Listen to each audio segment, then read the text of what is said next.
ce reportage qui m'a semblé être un point bien globaliser l'esprit de Biosantec, la société qui est complètement atypique, puisque cette société a été démarrée donc, avec mon mari en 2011.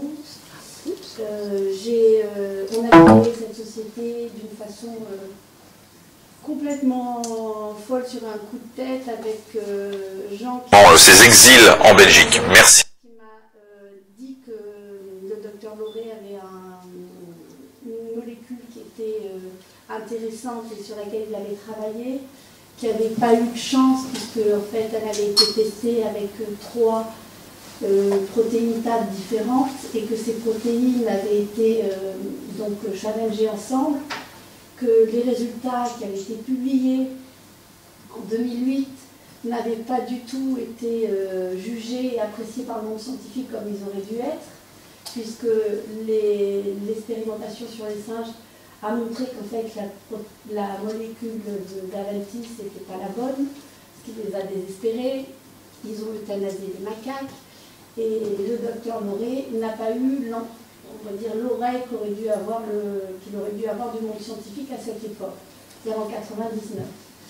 Et c'était 99, 2006, il a testé, 2008, il a publié, et il est tombé aux oubliettes. En 2011, après des problèmes on va dire d'association qui n'étaient pas aussi heureuses que ce qu'elle aurait dû être, nous sommes arrivés, mon mari et moi, avec Jean, qui nous a parlé du docteur Lauré, et on a lancé cette aventure. Et donc, je trouve que la première...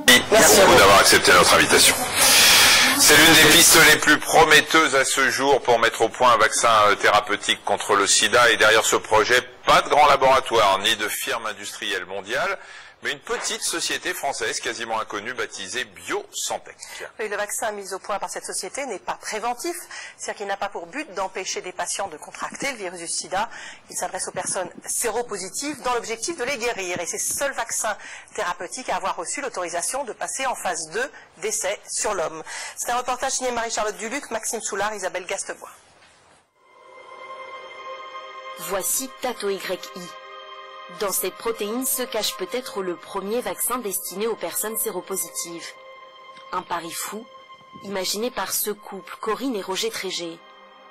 En 2011, ce duo issu du monde médical crée la société Biosantec.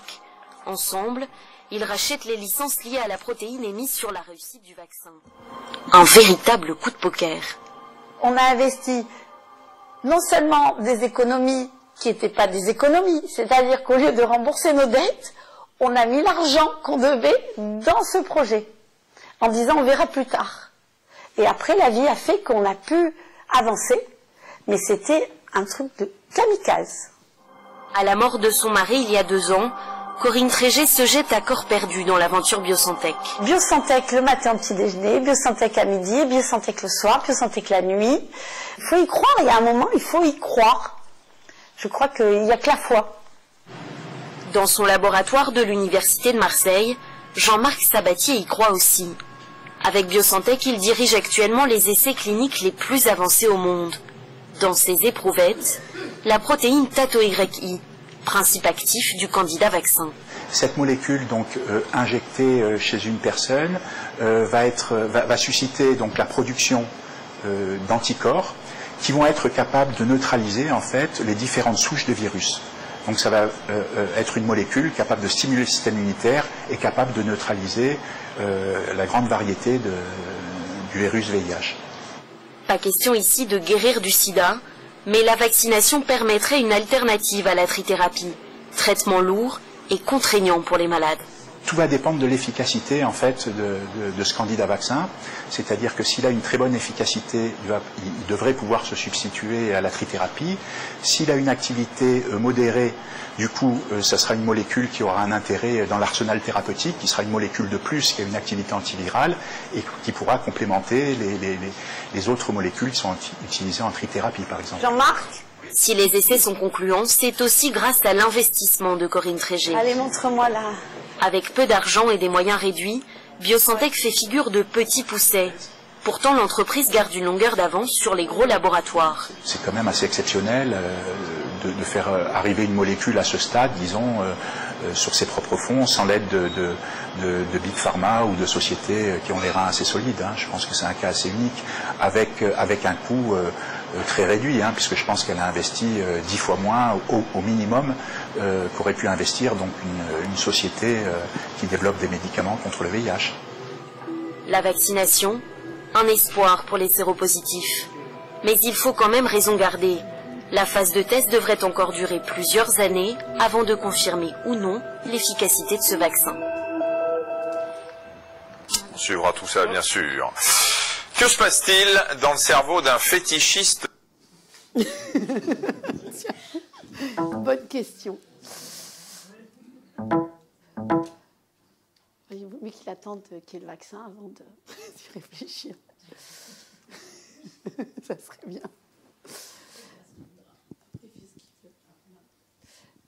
Ça marche, oui. Alors,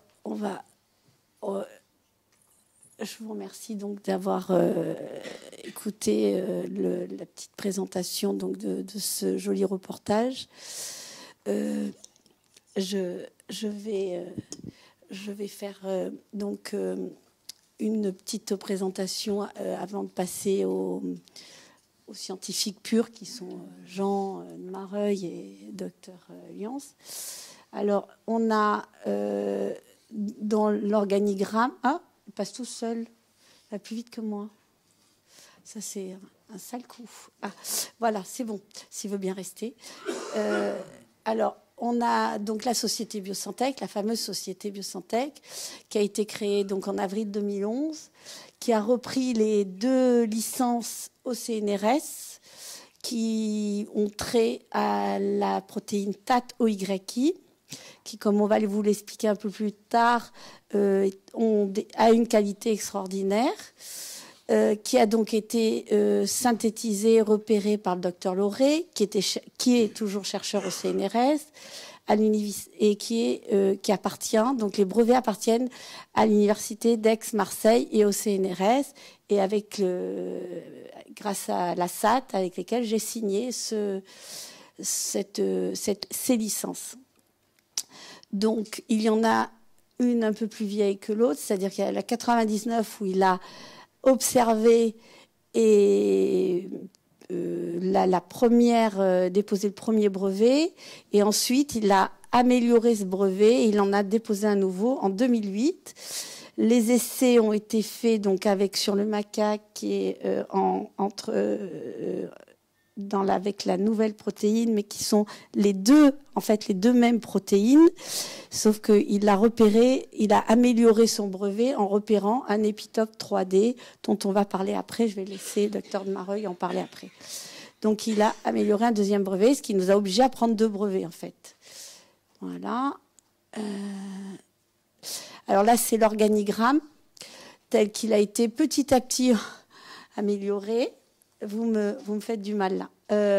Alors donc Jean Boulan-Mareuil qui est là, donc que vous reconnaissez, le professeur Sherman qui nous soutient grâce à Monsieur Correa qui est notre communication team manager, et ensuite vous avez Dr Miluri qui va intervenir après puisqu'il s'occupe de tout ce qui est épidémiologie en Afrique. Ensuite, Olivier aussi qui est là, qui est un fondateur de la société. Massimo Bianchi, qui est notre avocat qu'on a été obligé d'engager pour des divers problèmes, mais une tête très sympathique. Francis Pétain, mais bon, il est pénaliste, donc c'est un peu son rôle. Francis Pétain, qui est aussi gestionnaire de patrimoine, grâce à qui qui m'a permis de sauver la société, avec Maître Berda. Voilà, donc ça c'est l'équipe de choc, et Monsieur Vénua qui est censé faire l'informatique quand on aura on aura des grands bureaux. Voilà. Alors l'organigramme scientifique, donc le professeur Sherman pour lequel on a beaucoup d'estime et qui nous soutient, puisqu'en fait Il a été malheureusement dépossédé de son titre de Nobel. C'est un grand spécialiste du VIH. Il trouve que la voie de recherche est une bonne voie de recherche puisqu'elle sort des sentiers battus.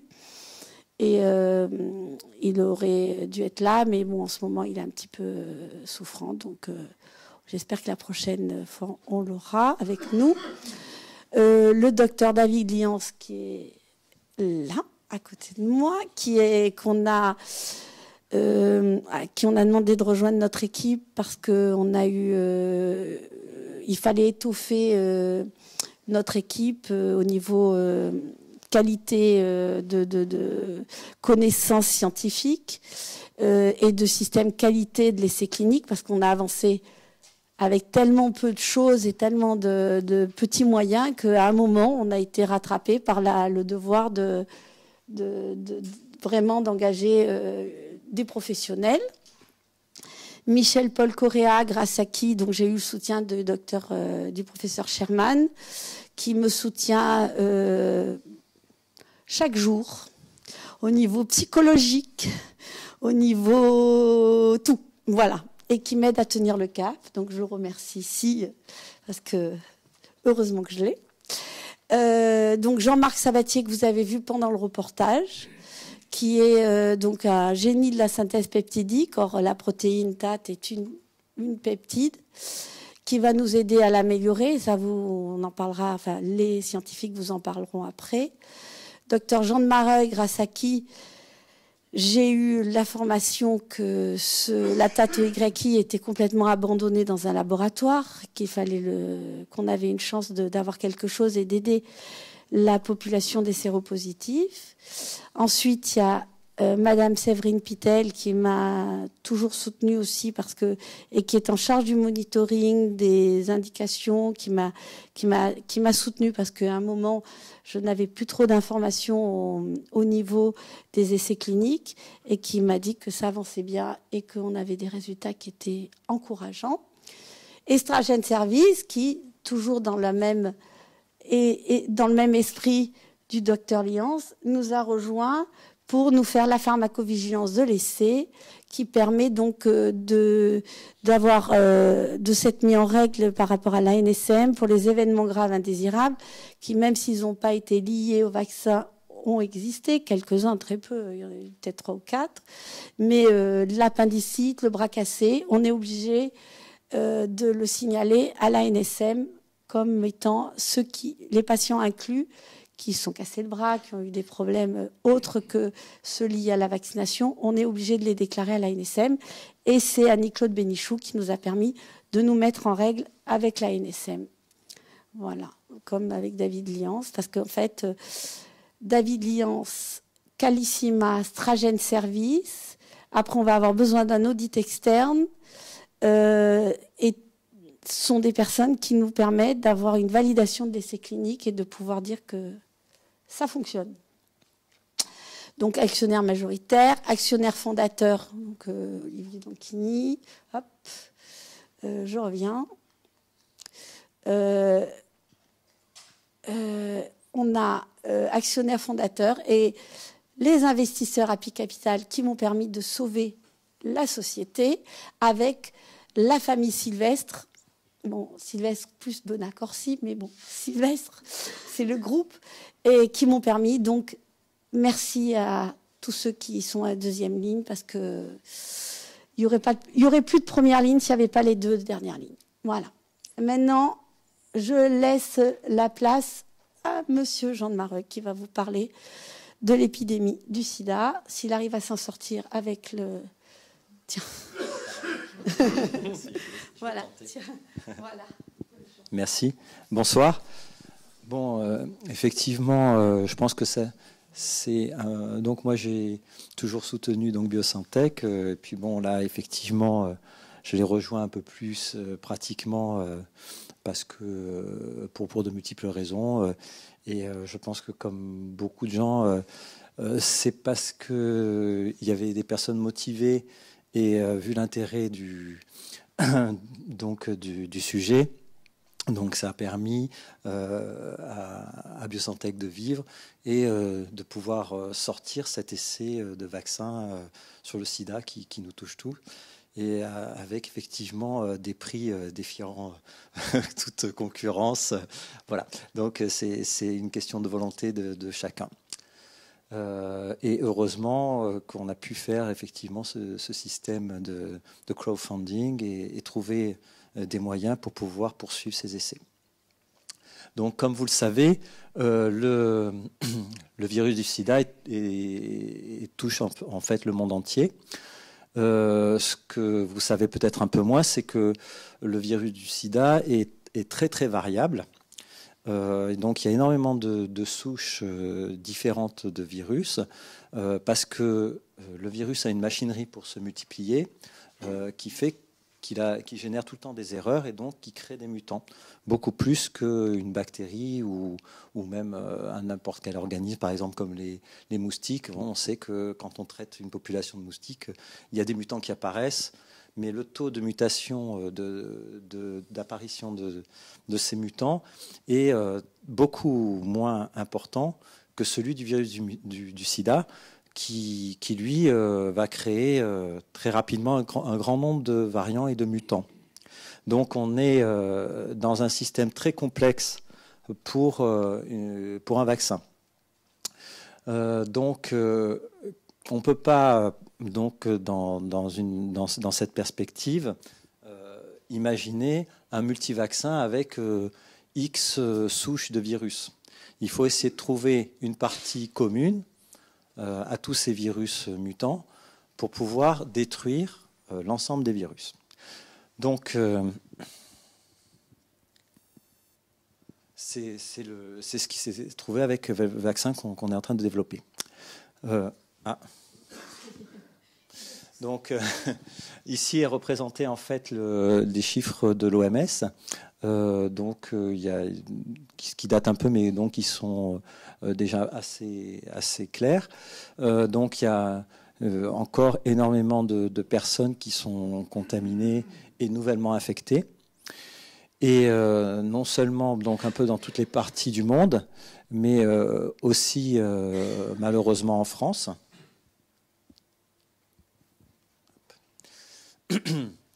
Donc en fait, le virus, contrairement à ce qu'on pourrait croire, le virus, c'est pas une affaire réglée. Et donc tous les ans, on voit qu'il y a à peu près 7500 personnes qui sont, enfin tous les jours, 7500 personnes qui sont contaminées nouvellement. Et ce chiffre aussi de 7500 correspond au nombre de contaminés en France, de nouvellement contaminés par an. Donc on voit que même ici, où on peut supposer que vraiment il y a des informations ou que c'est un problème réglé, on a encore beaucoup de gens qui sont nouvellement contaminés, et avec tout ce que ça représente comme souci pour ces personnes. Alors, en fait, donc là, je vais un petit peu vous présenter le vaccin. Pardon, décidément, on va revenir, c'est pas très grave. Donc, ce vaccin est en fait une protéine virale. Donc là, si on compare par exemple aux autres vaccins actuellement en cours ou en essai, les recherches sont plus axées sur essayer de stimuler notre système de défense pour essayer de l'orienter et qu'il soit plus efficace contre le virus. D'accord ? Mais là, ici, l'intérêt de notre vaccin, c'est qu'on cible directement une protéine du virus du sida. D'accord ? Là, on cible vraiment le virus. Donc, la grosse difficulté, c'est d'essayer de trouver donc une partie qui soit commune à l'ensemble des virus retrouvés dans le monde. En fait, cette protéine TAT est une protéine qui est produite par le virus. Elle a été déjà tout d'abord découverte. Sa première fonction, ça servait à multiplier le virus, c'est-à-dire que cette protéine TAT le virus rentre et elle est tout de suite produite et elle vient en fait aider la multiplication du virus. C'est une transactivating. C'est donc, elle permet au virus d'avoir des grandes quantités, de faire des grandes quantités de virus quand il infecte. Il y a une autre fonction de TAT qui a été découverte dans les premières années de découverte du virus. C'est que quand on mettait des cellules du système immunitaire en culture et qu'on mettait du virus, on avait donc des morts de cellules, évidemment, des lymphocytes, mais ce qu'on pensait, c'est que le virus rentrait dans des cellules et les détruisait. Le fait qu'il se multiplie et qu'il sorte, donc il explosait les cellules, et donc ça tuait les cellules. Mais en fait, on s'est rendu compte qu'il y avait plus de morts de cellules que ce qu'il y avait de cellules infectées. Donc ça voulait dire qu'il y avait quelque chose qui était produit par le virus et qui était sécrété et qui allait détruire les cellules autour. Et en fait, ça, c'était la protéine TAT. Donc, le virus du sida, en fait, il a cette petite protéine TAT qui produit et donc qui va détruire les cellules du système immunitaire. Ce système immunitaire, c'est ce qui sert à notre corps pour la défense contre les microbes. Donc, le virus rentre, il produit tout de suite cette toxine qui va détruire les cellules qui viennent pour le détruire. D'accord ? Donc, on est ici dans le cadre en fait d'un vaccin un petit peu comme le vaccin contre le tétanos ou la diphtérie. Hein. On agit contre la toxine. D'accord ?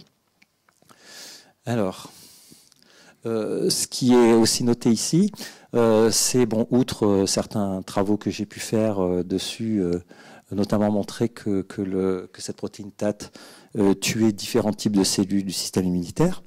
On a vu que dans l'essai du vaccin contre les singes, mentionné par Corinne, le vaccin TAT avait permis l'élimination des cellules réservoirs. Alors, les cellules réservoirs, en fait, quand vous êtes malade et que vous êtes traité par des molécules antivirales, donc c'est ce qu'on appelle la trithérapie, vous avez donc des molécules actives comme l'AZT qui servent en fait à détruire le virus qui se multiplie. C'est-à-dire que dès lors que le virus se multiplie, par exemple, il va intégrer de l'AZT et cet AZT va créer des erreurs dans son génome et donc va faire des enfants qui ne sont pas viables. D'accord ? Donc, si vous voulez, la plupart des molécules, des médicaments, en fait, agissent sur le virus qui va se multiplier.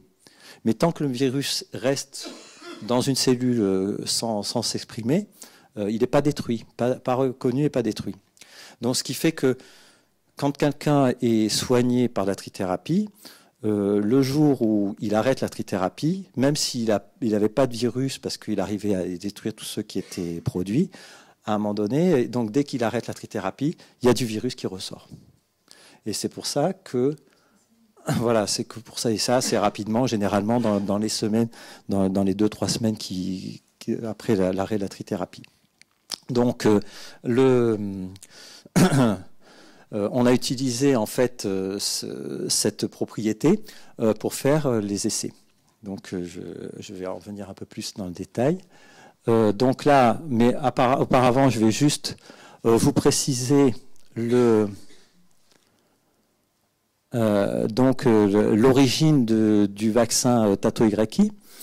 Donc là, on est carrément sur quelque chose d'un peu exceptionnel, c'est-à-dire qu'à l'époque, les gens, au début donc du sida, on a vu que le virus VIH était responsable du sida, et donc il y a des équipes, notamment de l'Institut Pasteur, qui sont allées voir un petit peu partout dans le monde, essayer de trouver des cohortes de personnes qui étaient résistantes au virus, ou qui avaient contracté du virus, mais qui s'en étaient débarrassées, ou qui n'avaient pas de sida. Donc, évidemment, avec les années, on sait qu'ils en ont jamais trouvé, qu'il y a eu quelques périodes, enfin, il y avait quand même certains où il y avait une certaine protection, mais donc ils n'ont pas trouvé de groupe où il y avait vraiment des gens qui avaient pu se débarrasser. Sauf qu'ils sont passés à côté de cette étude faite par Huette en 89, où sur une cohorte de Gabonaises, ils ont vu un virus qui s'exprimait très faiblement. Ils l'ont analysé, ils ont fait des séquences. Et ce virus-là, donc, est un virus du sida qui avait, par rapport à tous les autres virus, une différence qui était une différence simplement au niveau de la TAT. Puis on s'est rendu compte, même en revenant plusieurs années après, que les personnes qui avaient contracté ce virus en étaient débarrassées. Donc, est-ce qu'elles s'en étaient débarrassées parce qu'elles mangeaient un produit X ou parce que c'était une ethnie spéciale? Il y avait plusieurs hypothèses. Et il y avait aussi une hypothèse, c'était que le virus qu'ils avaient contracté avait une certaine déficience ou quelque chose qui ont permis aux gens de l'attaquer et de le détruire. Et en fait, en regardant les séquences de TAT, on voyait que la seule différence entre ces virus OYI et les autres souches, c'était dans TAT. Donc Erwan Loré à l'époque a décidé de synthétiser la TAT d'OYI, de voir un petit peu la propriété, et c'est là qu'il a vu qu'elle était moins efficace, et que quand on injectait cette TAT à des animaux, il faisait des anticorps, et que les anticorps reconnaissaient toutes les TAT. Donc ça veut dire que on est dans la même problématique que je vous exposais tout à l'heure. On est donc on a un virus super mutant. Il va y avoir plein de mutants, mais les seuls mutants viables, c'est ceux qui ont des domaines fonctionnels qui vont rester. Tout le reste sert à rien, mais les parties fonctionnelles vont être communes à tous ces variants. Donc là, en fait, grâce à TAT OYI, quand on l'injecte, on produit des anticorps, et ces anticorps sont capables de reconnaître toutes les TAT de tous les variants.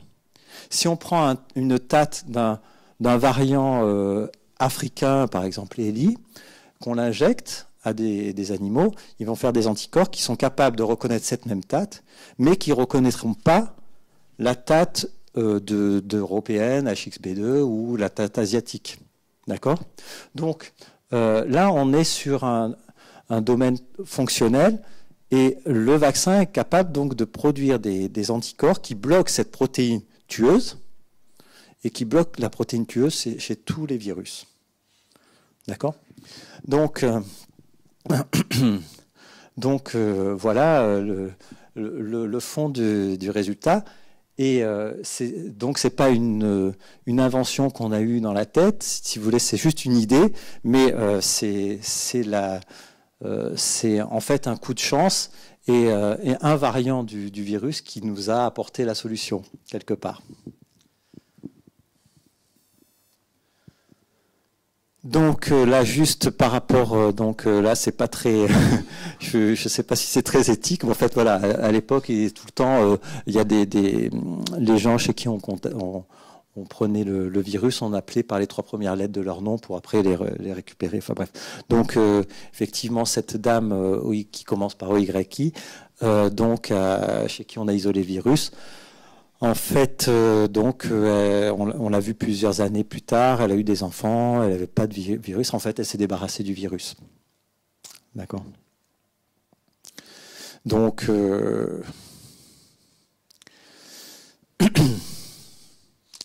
donc voilà, donc ça c'était pour la présentation de OYI. Donc au niveau de ce qu'on peut dire actuellement par rapport aux recherches scientifiques sur le sida, il y a effectivement de nombreuses recherches qui sont faites pour améliorer l'état des patients. C'est vrai que par rapport au départ où vraiment les premières molécules, les premiers traitements étaient très très très compliqués pour les gens et entraînaient beaucoup de méfaits, de désagréments. Donc il y a eu beaucoup d'améliorations. Mais bon, c'est pas encore très top. Et puis, comme je vous ai expliqué tout à l'heure, les gens sont malheureusement obligés de continuer sans arrêt le traitement avec plusieurs comprimés par jour. Donc l'inconvénient, voilà, c'est un traitement lourd. Son arrêt entraîne un effet rebond. Il est très cher, effectivement. On sait que ce qui est alloué comme, je crois, à peu près ce que coûtent les médicaments actuellement pour le sida, ça doit être de l'ordre de 4,5 milliards d'euros par an. Donc c'est assez cher, quoi, en fait, hein, pour les pays qui payent tout ça. 14 milliards. Ah, pour le monde, c'est 14 milliards. Vous voyez, je suis encore en dessous de la réalité. Donc, voilà, je sais en fait que bon, aux industries pharmaceutiques, il y avait au moins 4,5 milliards qui arrivaient comme escarcelles, quoi, par rapport au sida. Donc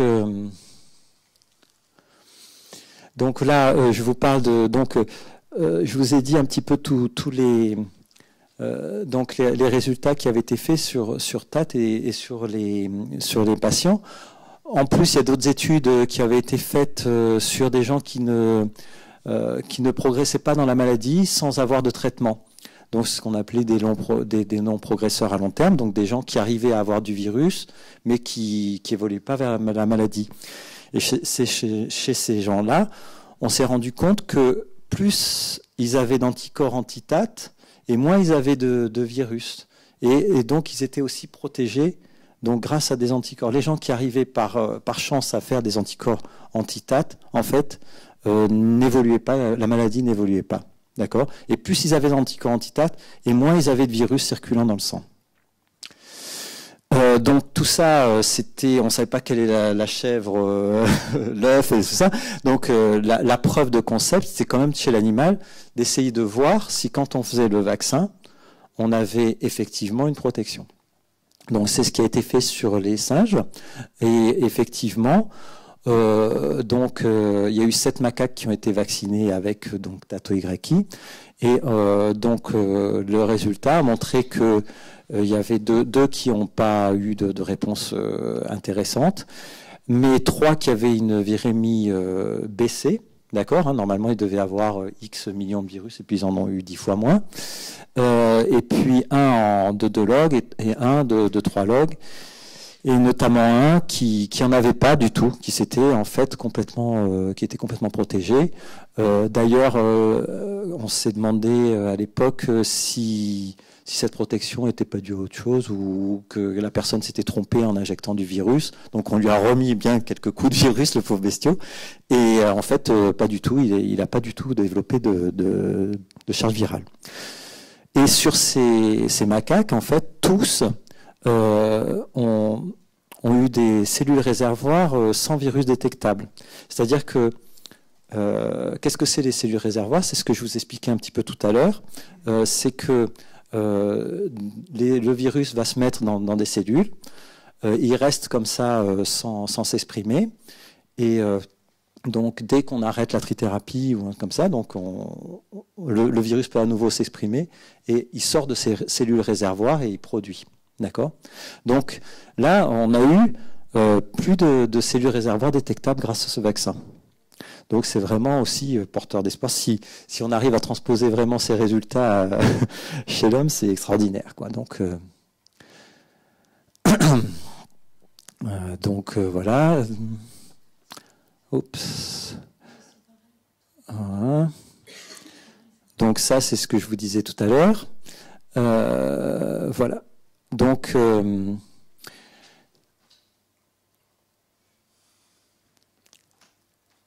Donc la stratégie vaccinale, en fait, nous, ce qui est relativement, pour l'instant, donc on a fait un système avec 3 injections, hein, puisque pour un vaccin, c'est mieux, on essaye toujours de faire plusieurs injections pour essayer d'avoir une réponse immunitaire, c'est-à-dire production d'anticorps la plus importante.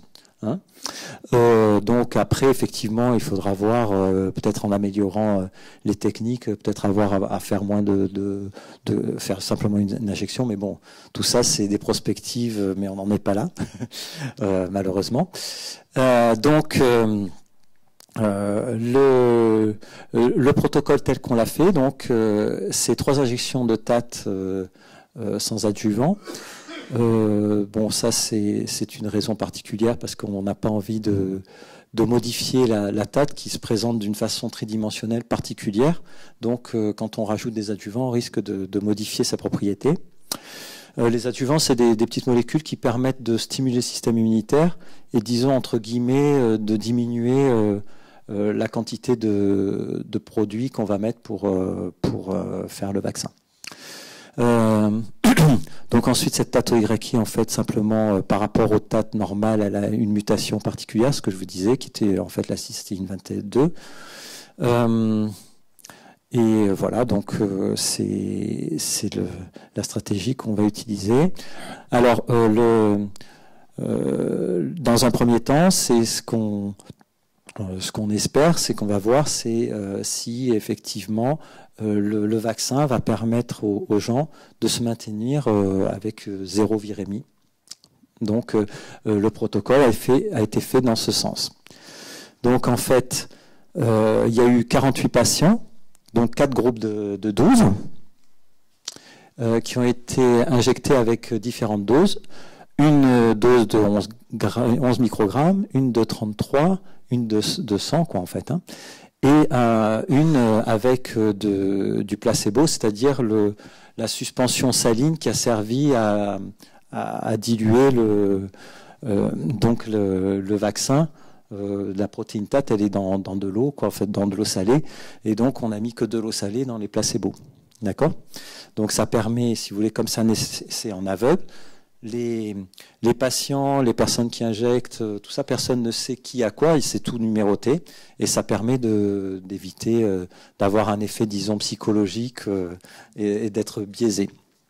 Donc, donc les patients ont eu 3 injections pendant les 3 premiers mois, une par mois, puis on a attendu 2 mois que la réponse immunitaire soit bien mise en place. Et à ce moment-là, on arrête la trithérapie. Donc, qu'est-ce qui va se passer avec l'arrêt de la trithérapie? Normalement, comme je vous ai expliqué, si on a une arrêt de trithérapie sans avoir rien fait, assez rapidement, les gens vont avoir du virus qui va ressortir. Donc, si, dans le cas des patients qui sont dans ce cas de l'essai, évidemment, dès que le virus réapparaît, on les remet tout de suite sous traitement. D'accord? Et sinon, bon, on attend 2 mois, et au bout de 2 mois, on remet tout le monde sous traitement thérapeutique, et on attend encore 6 mois en surveillant donc les patients. Voilà. Donc c'est le protocole qui a été fait et validé, et qui a été entamé donc il y a un peu plus d'1 an. Voilà. Donc dans cet essai, la première chose qui était à vérifier, à valider, c'est qu'il n'y avait pas de toxicité du vaccin. Donc, dès les premières personnes incluses, donc elles ont été suivies de façon très proche et vraiment bien surveillée, et pour voir s'il n'y avait pas d'effet indésirable, puisque quand on essaye une nouvelle molécule ou un nouveau médicament, un nouveau vaccin, il faut quand même être sûr qu'on n'a pas une toxicité quelconque, un effet indésirable. Donc, dès lors que les premiers patients ont été bien suivis pendant quelques semaines et qu'on a vu qu'il n'y avait aucun effet indésirable, donc on a eu les autorisations pour poursuivre l'essai par les autorités de santé, et donc poursuivre cet essai qu'on appelle un phase 2A, qui a commencé en septembre 2013 et qui était celui dont je vous ai expliqué, hein, donc, et qui va finir dans 15 jours. Donc à l'issue de ces 15 jours, on va pouvoir dire que l'essai est terminé, ouvrir les codes et analyser toutes les données. D'accord ? Donc voilà, donc là je vais passer la parole à mon collègue qui va effectivement vous expliquer qu'est-ce qu'on va pouvoir ensuite faire à la suite de ces essais en fonction des résultats. Merci.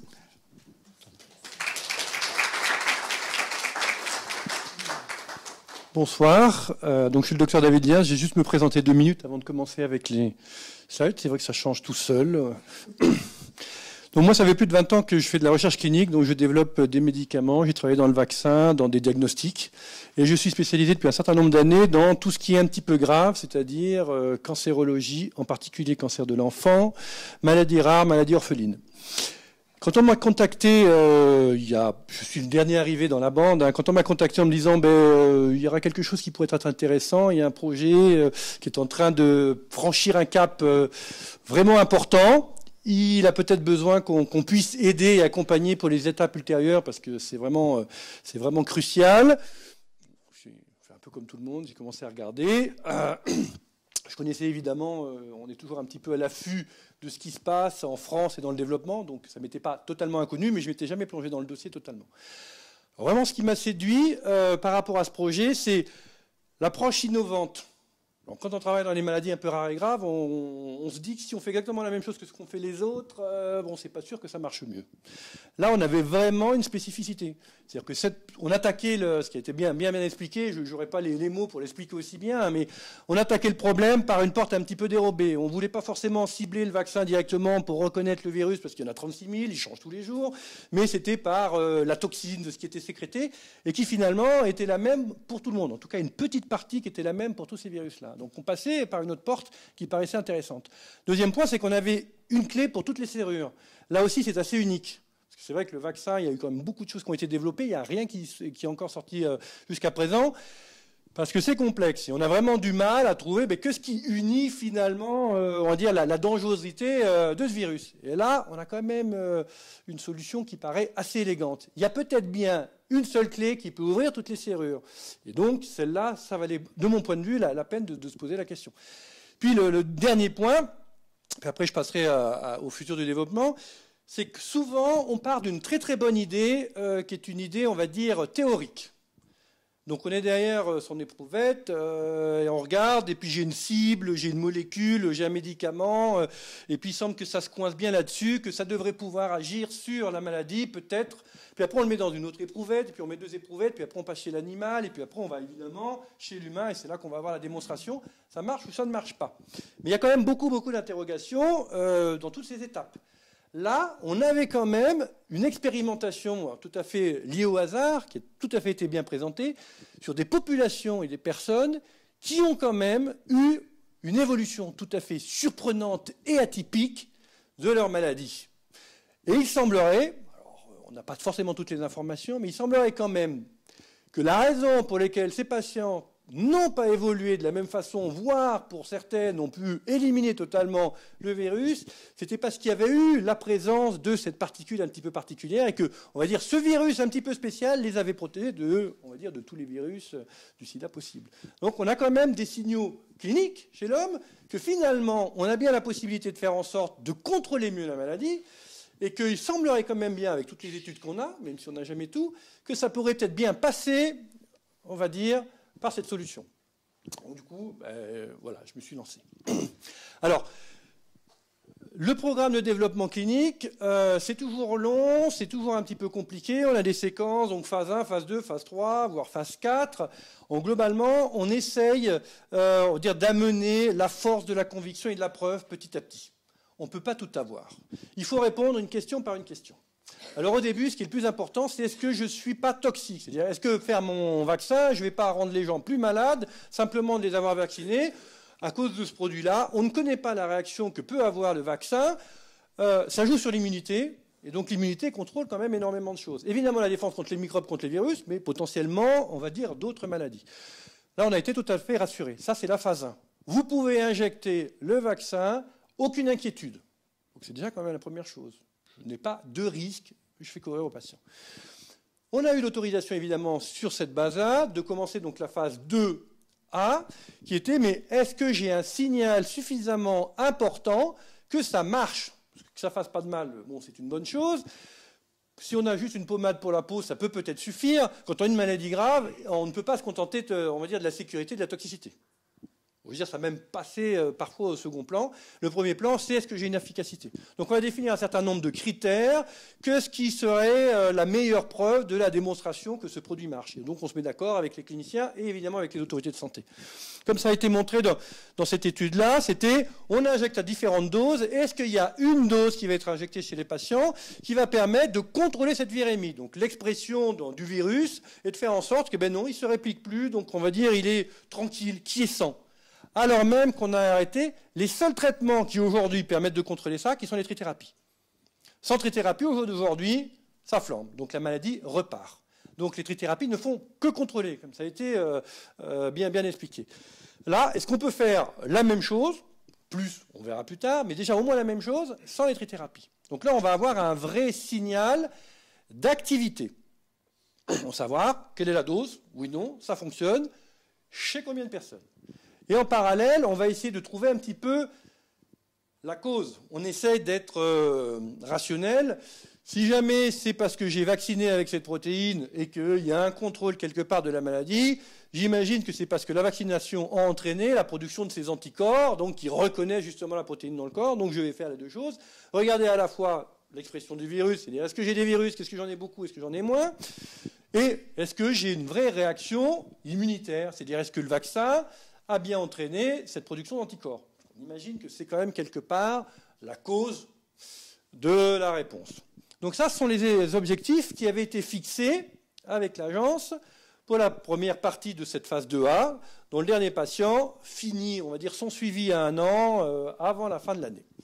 Et on avait évidemment établi un certain nombre de règles en disant, si jamais j'ai un minimum d'activité, quelque chose qui me paraît satisfaisant, on va bien évidemment passer à l'étape plus large qui va être la 2B, donc qui va être la confirmation. Donc là, je vais mettre plus de patients, je vais prendre la seule dose qui fonctionne, j'ai plus de raison d'en mettre 3. On va optimiser justement ce schéma de vaccination et je vais maintenant regarder à plus large échelle pour avoir, on va dire, une démonstration et une confirmation. Un seul signal sur une seule étude ne suffit pas. En recherche, il faut forcément en faire plus, de façon à ce qu'on regroupe, et ça permet à la fois d'avoir une information qui est beaucoup plus importante, donc qui est ce qu'on appelle statistiquement significatif. C'est-à-dire j'ai une vraie démonstration, je n'ai pas de doute mathématique, et en même temps, on a une base de safety, donc on a beaucoup plus de patients traités, donc on a quand même une meilleure idée de ceux qui s'améliorent, de ceux peut-être pour lesquels ça fonctionne moins bien, ou est-ce qu'il y a d'autres, on va dire, choses à surveiller. Donc ce qui avait été défini, c'était que si jamais on avait 30%, donc à peu près un tiers des patients qui avaient des anticorps et qui, à la même proportion, qui maintiennent une virémie indétectable, inférieure à 40 copies, on avait quand même notre signal, ça marche. Et là, on serait quand même le vaccin qui serait le plus avancé par rapport à cette démonstration, à ce niveau, on va dire, d'avancée dans les études. Alors vous direz, est-ce que ça fonctionne? Je ne vais pas vous le dire aujourd'hui, puisque évidemment, l'étude n'est pas finie, le dernier patient n'a pas encore sorti. Donc je ne le sais pas et ne me le demandez pas. La seule chose que je peux vous dire, c'est que ce qu'on va faire, ce qu'on va mettre en place maintenant, c'est évidemment, si jamais on veut passer à l'étape ultérieure, ça va être plus de patients, plus de monde, peut-être plus de regard de l'extérieur, y compris des autorités de santé. Donc tout le monde va être un petit peu plus scrupuleux. Il faut à tout prix qu'on soit sûr de ce qu'on va faire. On ne peut pas commencer à distribuer à large échelle un vaccin si je n'ai pas toutes les garanties. Donc les garanties, c'est nous qui devons les apporter, c'est-à-dire qu'on va vérifier, valider, contrôler. Donc c'est tout le plan d'assurance qualité.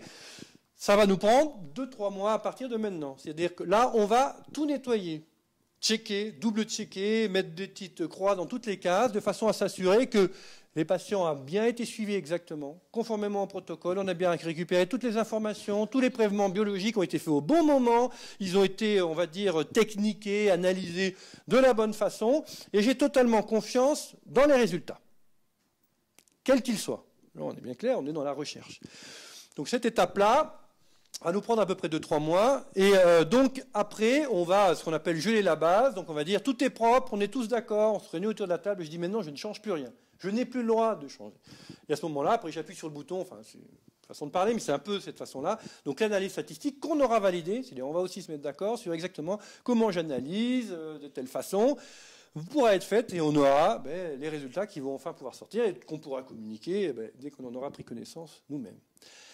Ce qui avait été évidemment envisagé au départ, donc on remonte quand même à quelques années, c'est que si jamais on avait effectivement tous ces objectifs-là, on se verrait bien les conformer et il nous faudrait au moins 80 patients et au moins 40 vaccinés à la bonne dose, enfin ou à celle qui sortira comme la dose optimale, et 40 sous placebo. Aujourd'hui, je vais vous dire, je ne vous confirmerai pas à 200% que c'est exactement ce qu'on va faire, parce que justement, je n'ai pas encore les résultats. Et ces résultats vont quand même nous servir à optimiser cette étude clinique. On ne va pas en faire 36 000, il faut que la prochaine nous fasse vraiment la démonstration évidente que ça fonctionne. C'est-à-dire qu'on n'ait vraiment plus aucun doute. À la prochaine, ça sera, je dirais, quasiment noir ou blanc. Donc on va tout recalculer, on va tout analyser. Et en fonction de ça, on va pouvoir dire, c'est pas 80 patients dont j'ai besoin, mais il faudrait peut-être plutôt 90. Et puis peut-être que, voilà, il faut peut-être optimiser un petit peu le vaccin. On avait dit, il n'y a pas d'adjuvant pour des bonnes raisons, mais il peut y avoir d'autres process, les 2 ou 3, les injections. Donc on va tout remettre à plat pour se dire, on est bien d'accord, c'est comme ça qu'il faut le faire pour donner le plus de chance à ce vaccin. Le plus de chance de démontrer que ça fonctionne et qu'on peut avoir un bénéfice pour les patients. Et quelle est l'étendue de ce bénéfice? Est-ce qu'on peut contrôler, oui ou non, leur maladie, la progression de leur maladie avec ce vaccin, dire 3 injections à un mois d'intervalle, chez la plus grande proportion de patients? Donc ça, on reviendra à peu près d'ici 3 ou 4 mois pour vraiment pouvoir vous dire, nous passons à l'étude suivante avec tel type d'étude, tel type de patient, voici un peu le timing. Il est évident qu'on va regarder à peu près la même chose. On ne va pas passer à dire, maintenant je vais regarder le CD4, le CD8 ou d'autres choses qui sont évidemment mesurées. On est quand même toujours sur la démonstration que ce vaccin, et donc la façon dont il fonctionne, va bien pouvoir la mettre en évidence. Donc on ne sait pas aujourd'hui. On sait simplement qu'il y a eu des signaux, comme dans toutes les études, voilà, et que maintenant il va falloir qu'on les nettoie, qu'on les valide, et surtout qu'on analyse l'évolution donc de tous ces signaux, donc les modifications qu'il y a pu avoir chez les patients de toutes les biologies, savoir est-ce qu'elles sont bien liées, est-ce que c'était ceux qui ont été traités par le placebo, auquel cas on a eu de la chance, mais ce n'était pas le vaccin, est-ce que ce sont ceux qui ont été traités par la plus faible dose, par la plus forte dose, est-ce que c'est toutes les doses, etc. Donc tous ces signaux, on va les valider, on va les qualifier, et après on pourra les analyser et sortir véritablement des résultats. Là, on aura, on va dire, la meilleure phase 2, qui est vraiment celle qui va nous permettre de confirmer totalement le vaccin est efficace chez ces patients, utilisé de telle façon pour en obtenir tel bénéfice, ce qui est l'objectif à tout le monde. Alors, je vais passer assez brièvement sur les autres. Dans un schéma normal de développement d'un médicament, on fait phase 1, on fait des phases 2, on fait des phases 2B, on fait des phases 3, des 3A, des 3B. Bref, le régulateur, c'est-à-dire l'autorité de santé qui va vous donner l'autorisation de donner ce médicament, ce vaccin ou ce diagnostic chez les patients, c'est ceinture et bretelles. C'est un peu logique, on est quand même dans un domaine hypersensible. On va quand même donner quelque chose potentiellement qui peut sauver des vies, mais qui pourrait potentiellement avoir des risques. Donc ils exigent à ce qu'après ces phases 2B, donc cette confirmation, on reconfirme à plus large échelle. On a la chance, dans des pathologies très très graves, de ne pas être obligé systématiquement de faire ces phases ultérieures. C'est-à-dire que si les résultats sont suffisamment probants dans la phase 2B, on peut avoir déjà une autorisation de l'utiliser à large échelle. Ça n'exonérera probablement pas qu'on fera ce type d'études, mais alors que le produit est déjà utilisé et utilisable. Et donc on peut en faire bénéficier déjà le maximum de patients. Évidemment, tout ça dépend des résultats de l'étude 2B.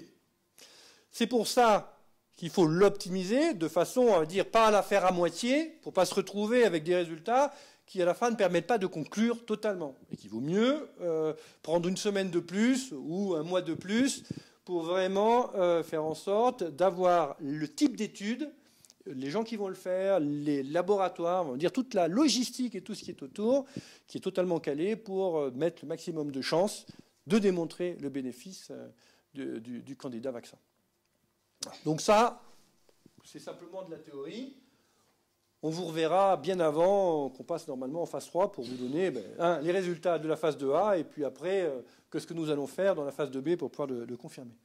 Ensuite, après, en phase 4, on est quand même bien plus tard, c'est après l'AMM.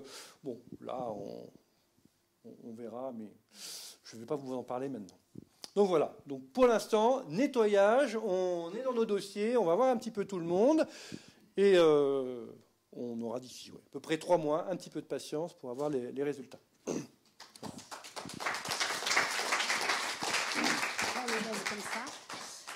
Maintenant, je reprends la parole pour vous demander si vous avez des questions à poser avec le micro et à l'un ou à l'autre des intervenants. Et savoir, j'ai le slide qui est pour rappeler simplement que Biosantech a vocation à développer au plus vite le vaccin, et quelque chose que les autres pharma ne font pas, puisque l'Afrique est quand même le continent le plus touché par cette maladie et que certains pays d'Afrique, je dis bien certains, pas tous, n'ont quasiment pas de PIB et ils auront droit quand même à leur dose de vaccin. Et évidemment, Biosantech s'engage à faire accéder à l'Afrique, permettre l'Afrique d'être vaccinée dès la commercialisation du vaccin, alors que on va pas parler des absents, mais ils ont attendu presque le début de rentrer quand ça ne valait quasiment plus rien, perte de brevet pour commercialiser la trithérapie en Afrique. Voilà, on ne mange pas plus de 3 fois par jour en principe. Maintenant, donc, les questions à qui veut les poser et qui... voilà. Donc, je pense que ça sera aux scientifiques. Oui, bonjour. Vous n'avez donc pas encore les résultats de phase 2A, mais vous avez déjà des résultats de phase 1. J'imagine que vous avez regardé un peu les taux d'anticorps. Quels sont les résultats à ce niveau-là? Est-ce que d'une part, ils ont déjà été présentés à des congrès, voire publiés? Et quels sont les résultats sur les anticorps? Sur les anticorps. Pour les anticorps, en fait, on n'a pas du tout publié. On a eu quelques résultats, bien sûr, qui sont passés en interne et aussi au niveau des autorités sanitaires pour effectivement leur montrer qu'il y avait une réponse anticorps et qu'il était intéressant de poursuivre les essais. Voilà, donc effectivement, on a des patients qui ont eu production d'anticorps et des anticorps qui reconnaissaient les différentes souches mondiales. Donc on a eu ce type d'essai sur quelques patients. D'accord. Et du coup, dans la phase 2A, l'arrêt de la trithérapie, c'est pour tous les patients ou seulement pour ceux qui ont montré justement que non, on est complètement dans un système au hasard. Et donc, c'est pas ça, je veux dire. Si vous voulez, on n'a pas suivi, on n'a pas attendu d'avoir les résultats des taux d'anticorps pour arrêter la trithérapie. Donc, en fait, on a systématiquement, on a fait des injections et 2 mois après, arrêt de trithérapie sans avoir au préalable vérifié. Oui, il y en a certains, oui, effectivement, mais.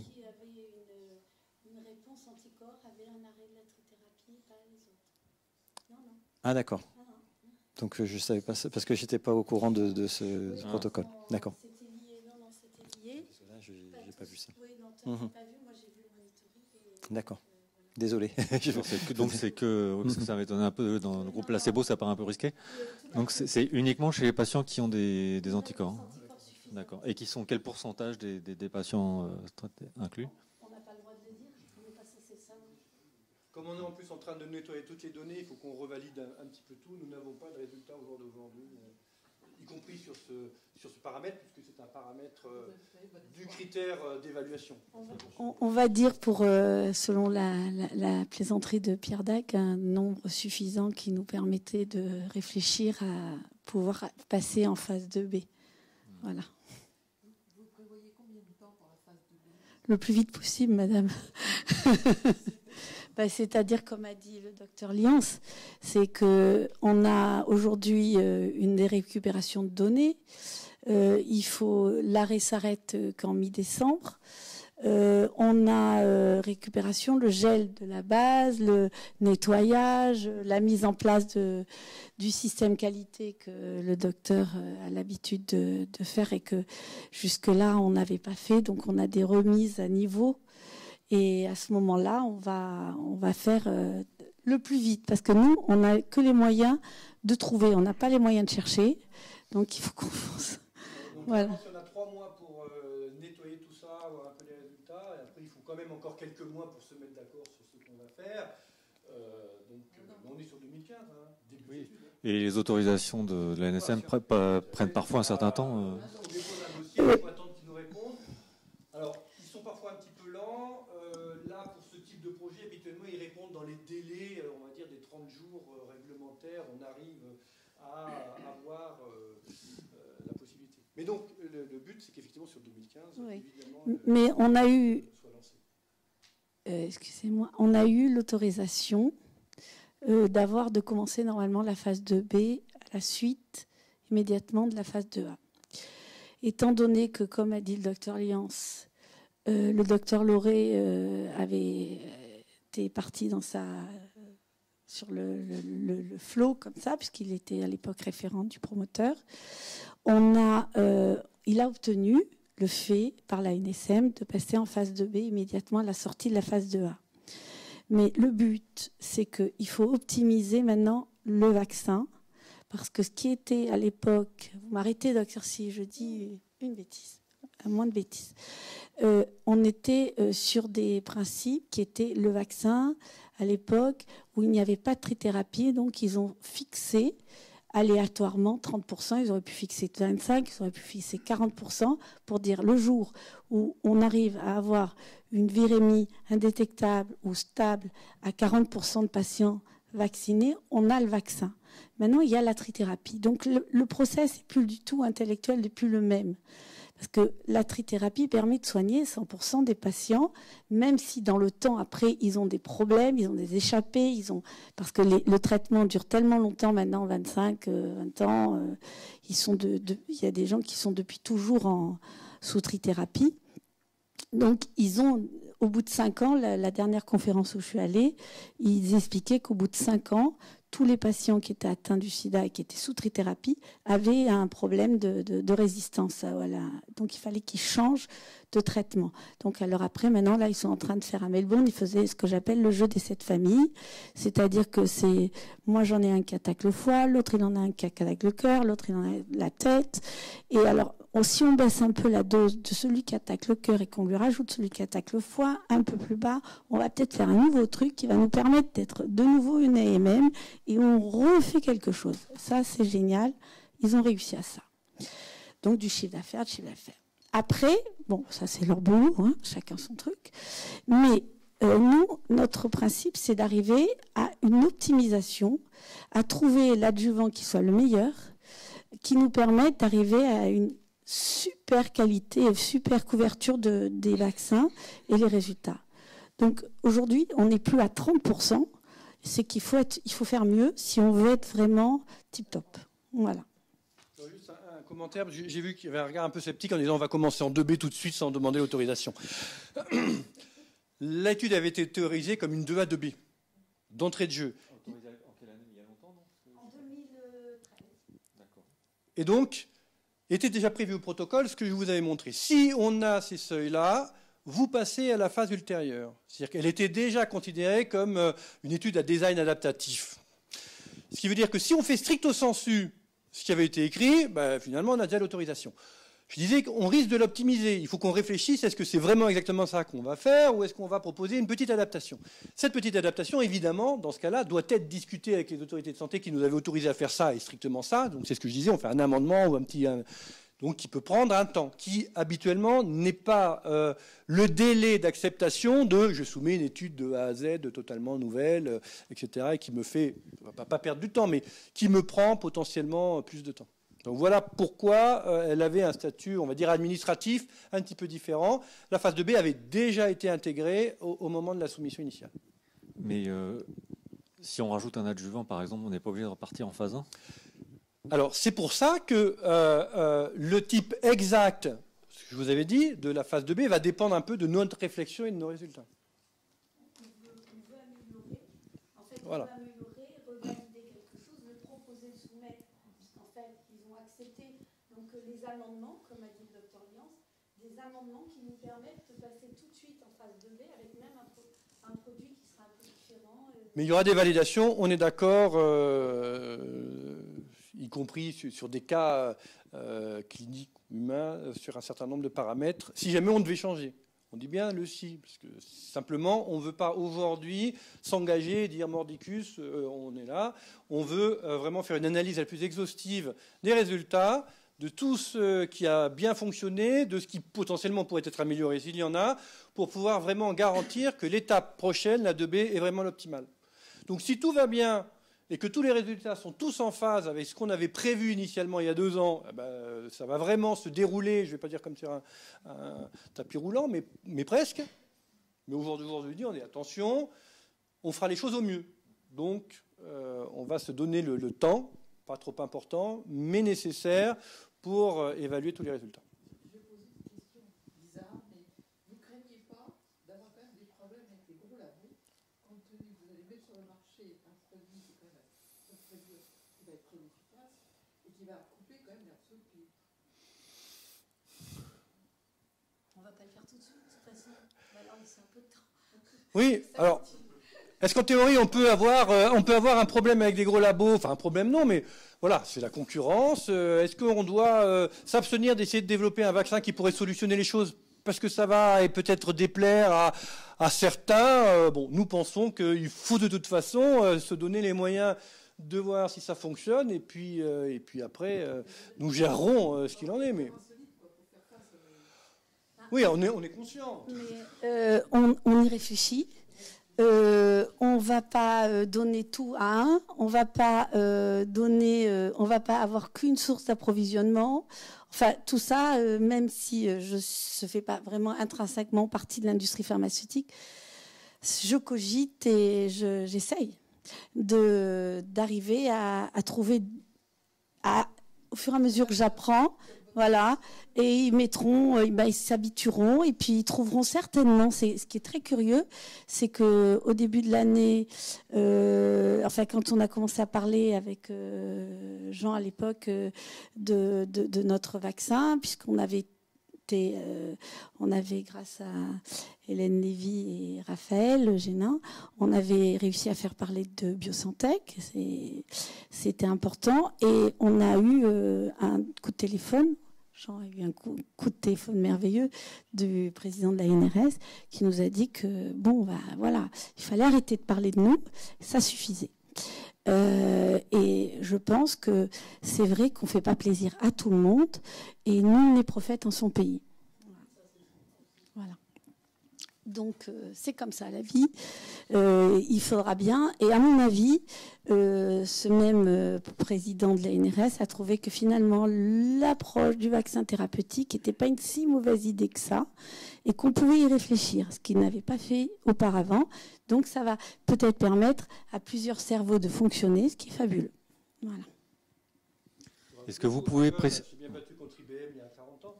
Si ça n'avait pas commencé. Non, le problème, c'est que l'IBM, il n'y a pas combien. Oui, non mais... Voilà. On peut y arriver. C'est pas toujours les géants qui sont les plus forts. Et à Melbourne, où on est allé, on était 2 Français. Hein, il y avait le député Jean-Luc Romero qui s'occupe et qui avait un stand. Il y avait Biosantech, grosse société. Et on a eu en face la conférence de Monsieur Diefenbacher, qui est la personne qui est en charge du budget de l'État américain pour le sida, qui fait à peu près $1 milliard. Et il m'a dit clairement qu'en fait, le vaccin ne viendrait pas d'une grosse société, mais viendrait de 2 petites sociétés qui s'allieraient pour trouver la solution. Voilà, il me l'a dit clairement. Il m'a demandé d'ailleurs d'envoyer les documents et ils étaient très contents que Biosantech existe et essaie de voie de recherche. Voilà. Est-ce que vous pouvez préciser justement au-delà du cas du directeur de la NRS, quelles sont vos relations, votre position par rapport à la communauté scientifique française sur ce sujet? Et est-ce que vous-même vous aviez cherché à un moment donné à avoir des financements de la NRS? Oui, bien sûr. Non. Non, mais c'est vrai que c'est toujours pareil. Il y a plusieurs projets et plusieurs personnes qui travaillent sur différents projets. Et soit même, je vais vous dire, il y a aussi, on a approché aussi des big pharma. Bon, le système dans les big pharma, c'est qu'ils ont des projets dans les pipelines avec des gens qui sont en place et qui n'ont pas du tout envie de se faire supplanter ou de faire des choses comme ça. Bon, c'est une analyse, hein, mais bon, il y a plein de choses qui sont en fait peut-être responsables de ça.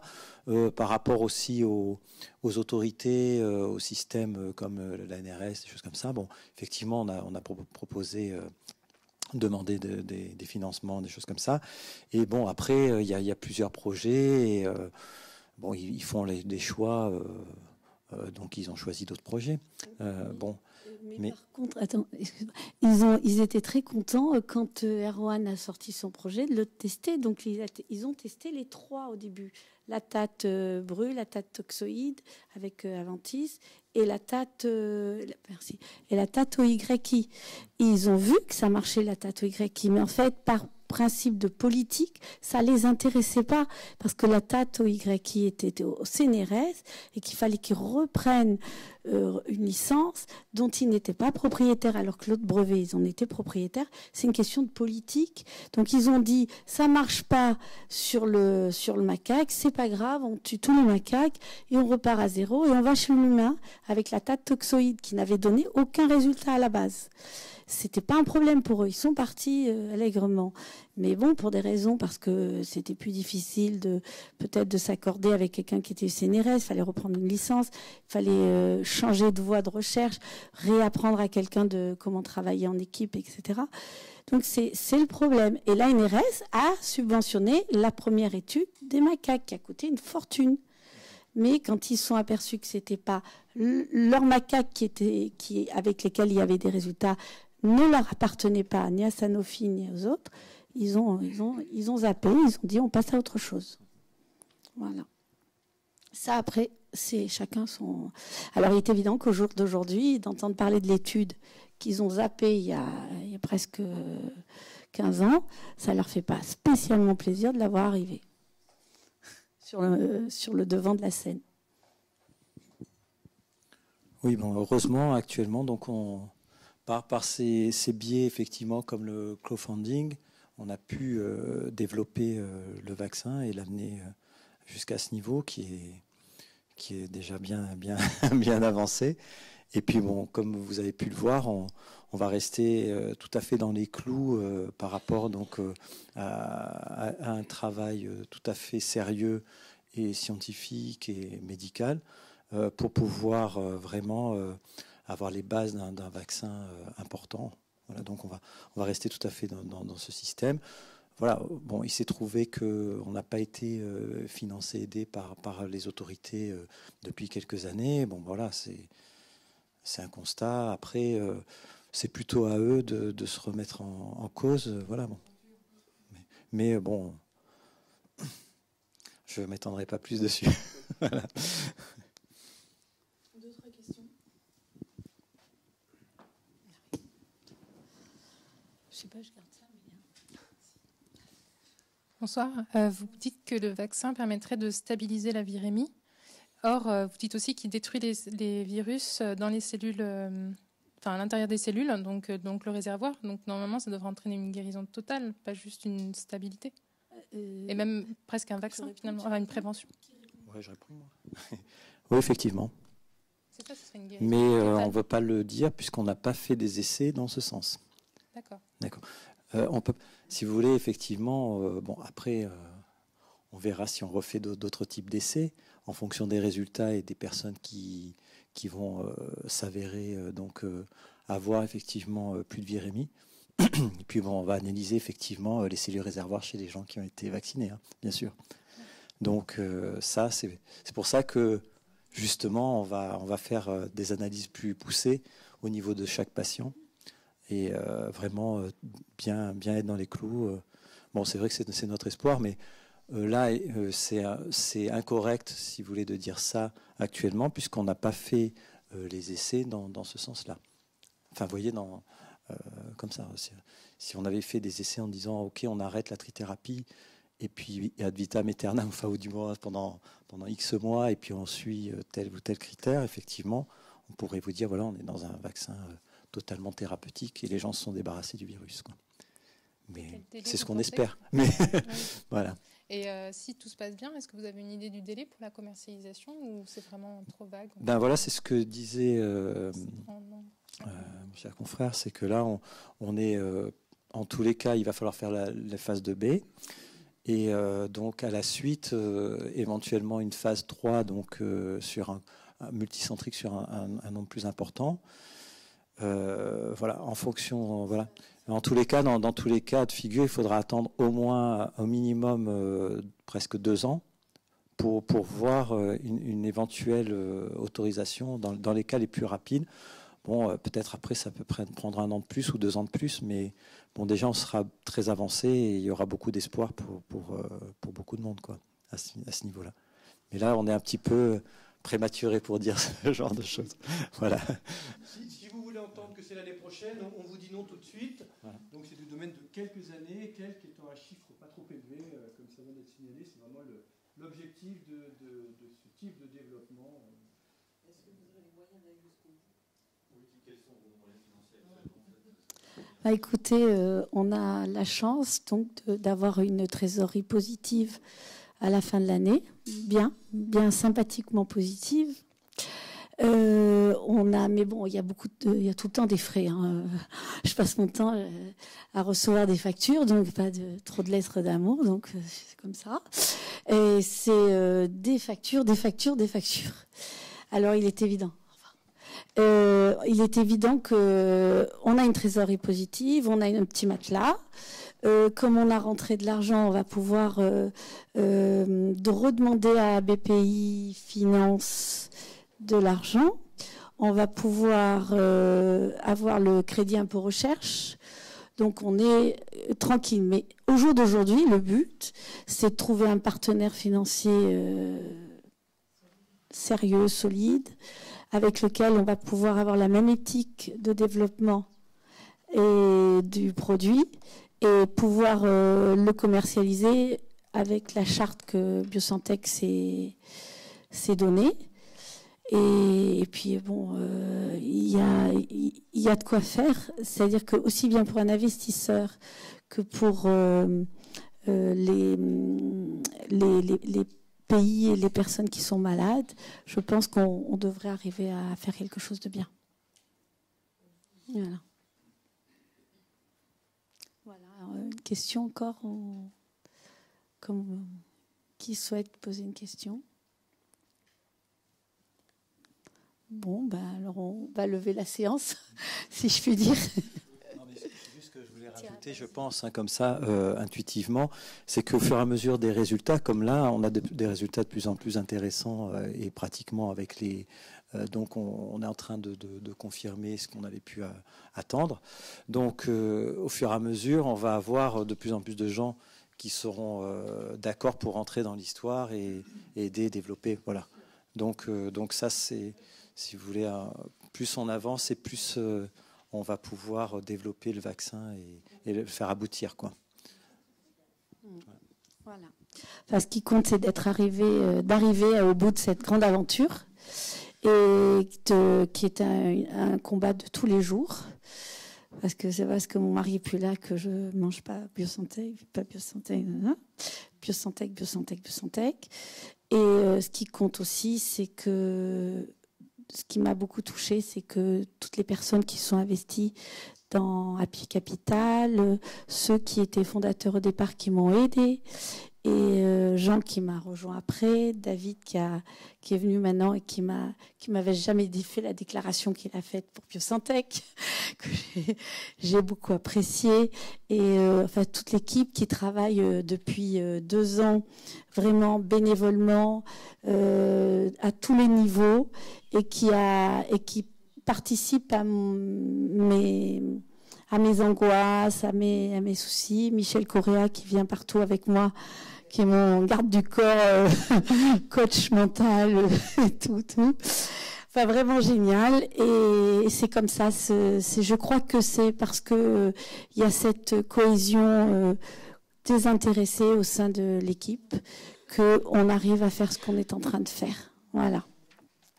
Merci beaucoup. Merci.